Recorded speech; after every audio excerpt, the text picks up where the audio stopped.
It's 10 o'clock. Good morning, I'm Jessica Rouse with Hunter News.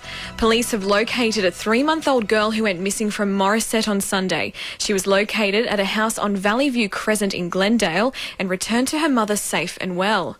The whereabouts of the man are unknown. She was reported missing on Sunday and police commenced an investigation after her father took her to a nearby shopping centre and didn't return. A man will face Maitland local court this morning charged with allegedly sparking a bushfire which ripped through more than 30 hectares of land at Kurri Kurri yesterday. The 26-year-old man was arrested at a home in Weston and has since been charged with intentionally cause fire and be reckless as to its spread.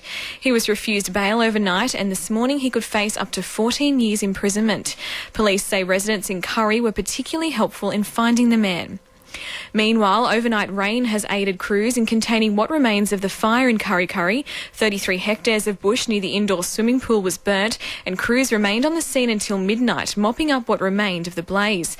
The clean-up will continue today in both Kurri Kurri and Camberwell, with a cooler day on the way. Investigations are continuing into fires in the region, including fires in the region last week and throughout the year.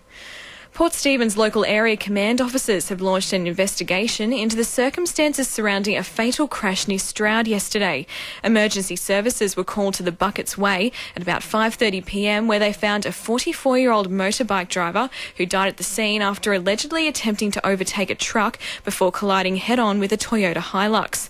Joanne Elliott from Police Headquarters says New South Wales paramedics attended the scene. Emergency services were called to the Buckets Way north of Stroud just after 5:30 yesterday and they found a motorcycle who was attempting to overtake a truck when it's collided with an oncoming Toyota Hilux. The hunter has 3 times the mortality rate for the deadly bacterial infection meningococcal. Data from New South Wales Health reveals 10 people have died in the region since 2010 from the disease, while other regions have recorded fewer than 3 fatalities in the same period. 5 people died from meningococcal in the Hunter New England region between 2014 and 15, a time when no deaths were recorded anywhere else. Those celebrating Australia Day in the Hunter tomorrow are being urged not to partake in illegal online sales of fireworks on social media. SafeWorks New South Wales and the police force are working closely together targeting social media sites with a reported increase in sales of illegal fireworks on platforms such as Facebook. Executive Director Peter Dunphy says members of the community simply need to think twice and be aware authorities are watching. For people selling fireworks without a licence to unlicensed individuals, there are penalties of up to $27,000 and 12 months in jail. So penalties are quite significant. It is because these fireworks are essentially explosives. Chinese mining giant Yancoal are poised as one of the largest coal miners in Australia when they buy fellow mining giant Rio Tinto's Coal and Allied in the Hunter Valley. Yancoal will pay $3.2 billion for Coal and Allied, adding it to their suite of mines already owned in Queensland and New South Wales. Sport for our sponsor, PRD Nationwide East Maitland.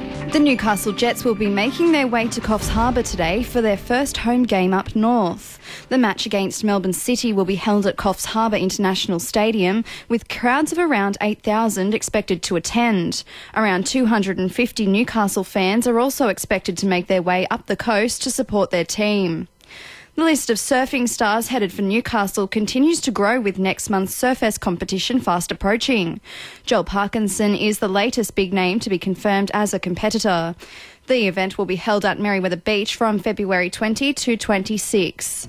And meanwhile, a number of Hunter surfers have also gained entry to Surfest after being awarded wildcards. Merewether's Jake Sylvester will compete in the men's pro, while Corlette's Mikey Clayton Brown will take part in the under-14s boys event. That's Sport. I'm Georgia Lupton. 2 NURFM News Time is 10:05.